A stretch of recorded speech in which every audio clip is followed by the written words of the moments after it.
ライザップグループ社員500人を土方に配置転換。実は超合理的である理由とは、世間を騒がせているライザップの驚愕ニュース。なんとグループ社員500人を現場職へ配置転換することを発表しました。かつて損保ジャパンが介護へ飛ばした騒動を彷彿とさせるこの決断に、ネット上では最強の合理化か、それとも過酷なリストラか、激しい議論が巻き起こっています。この動画を最後まで見ると、世間の評判コメント、意外な経済効果と税金の影響がわかります。早速議論の内容を見ていきましょう。1、ライザップ驚きの配置転換。少し前の介護で草組織の脂肪を削ぎ落とす。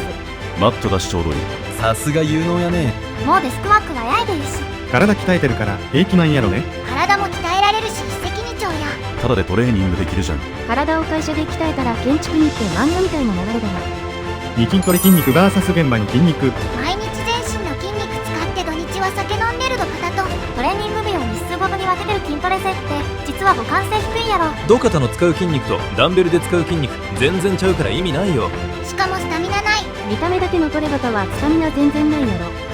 透かしてる割にだけにスカスカでクソダサい。土方は筋肉でできるものではないな。技術があればできるのが良いところだけど。職人に転換とか職人をなめるな。職人って人いっぱいいるしなんだかんだ頭いいんだよな。電気工事や溶接なんてバカにはできんぞ。山菜編という名の実質リストラ。追い出ししたいんやろ。体の良いリストラやな。追い出し部屋で草。どこやっけ。追い出し用に老人ホームの会社買ったとこあったよ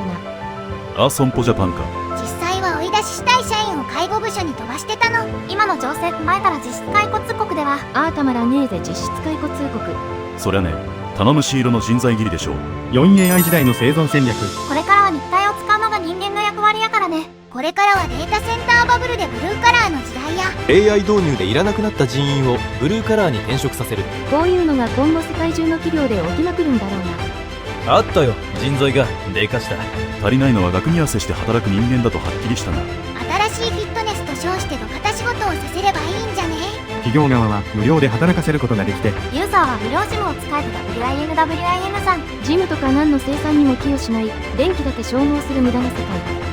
パワー系のアスリートを見てるとこんなことやってるいとまがあるなら建設業やればいいのにとか常々思ってた。ドゥンチドゥンチチドゥンチドゥンチチてってってるってってって。せっかく体鍛えてんのに使わんのもったいないなの精神。シニカルな意見が多いようですが、あながち的外れではないのではという見解もあります。その視点から解説していきます。5、経済合理性。採用コストの大幅な圧縮。通常建設や内装の専門職を500名採用する場合、求人広告費や人材紹介会社への手数料が発生します。専門職の採用単価を1人当たり100万円と仮定すると、外部から確保するだけで5億円のコストがかかります。これをグループ内の配置転換で賄うことで、この採用費5億円を丸ごと浮かせることが可能になります。外部発注費の内製化による利益確保。チョコザップは2026年までに数千店舗規模の出店を目指しています。1店舗あたりの内装工事費のうち人件費が占める割合を200万円と仮定します。年間300店舗を自社社員で施行した場合、年間で6億円の外注費を抑制できます。さらに外部の建設会社に支払っていた 10% から 20% 程度の利益上乗せ分も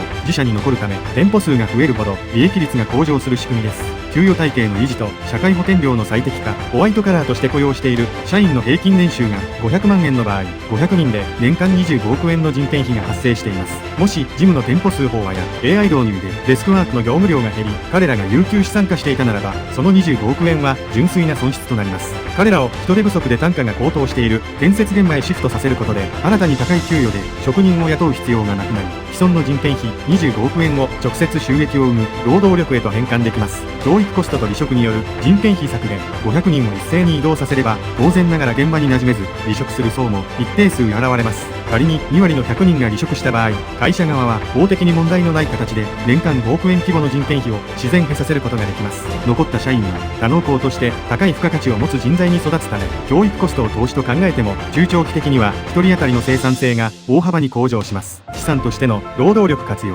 建設資材が高騰し、現場が止まりやすい現在の状況下では、固定費である正社員を抱えるのはリスクです。しかし自社店舗のメンテナンスやレイアウト変更を外部業者を待たずに即座に行える体制は機械損失を防ぐ大きな武器になります。外注業者への発注待ちが1ヶ月発生した際に失われる店舗売上を150万円とすると、自前で即日対応できる体制があるだけで100店舗につき1億5000万円の損失回避につながります。このようにライザップの施策は単なる人助けや嫌がらせではなく、キャッシュフローの改善と利益率の底上げを狙った非常にシビアな経済戦略と言えます。6、税金の影響。会社ライザックへの影響。最大のポイントは消費税の取り扱いです。消費税の仕入れ税額控除の変化。これまで外部の建設会社に店舗内装を依頼していた時は外注費として消費税を支払っていました。この支払った消費税は会社が納めるべき消費税から差し引くことができました。自社社員で施行を行うようになると外注費が給与に変わります。給与は消費税の課税対象外付加税であるため会社が支払う消費税の控除額が減り、結果として会社が国に納める消費税額は増加する方向に働きます。法人税と給与の損金算入。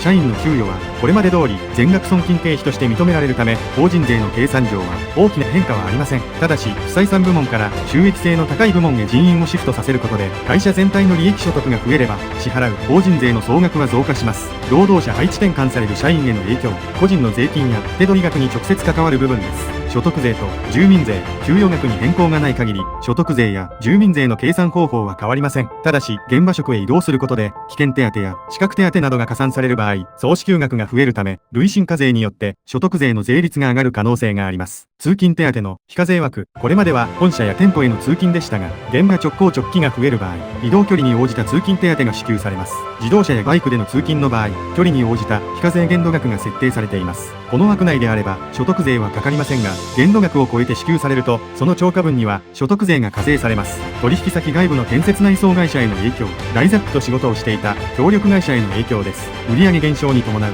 納税額の低下。ライザックからの発注が止まれば取引先の売上所得は減少します。利益が減ることでその会社が支払う法人税や所得税は減少しますがこれは経営状況が悪化していることを意味します。インボイス制度下での消費税負担。取引先が免税事業者や小規模な会社だった場合ライザックという大口顧客を失うことで課税売上高が1000万円を下回り再び免税事業者に戻る検討が必要になるケースもあります。逆に取引を継続するために無理な値引きを強いられた場合利益率が下がり納税額以上に経営体力が削られるリスクがあります。この施策によって会社ライザックは外注費にかかる消費税の控除という節税メリットを失うことになります。しかしそれ以上に中間マージンの削減や有給人員の収益化による経済的メリットの方が大きいため税負担が増えたとしても会社全体のキャッシュフローは改善するという判断がなされています。7、税理士分析。今回の配置転換を税理士の視点で分析すると単なる人員整理ではなく企業の原価構造を根本から作り直す極めて合理的な財務戦略が見えてきます。固定費の変動費化から直接原価への転換。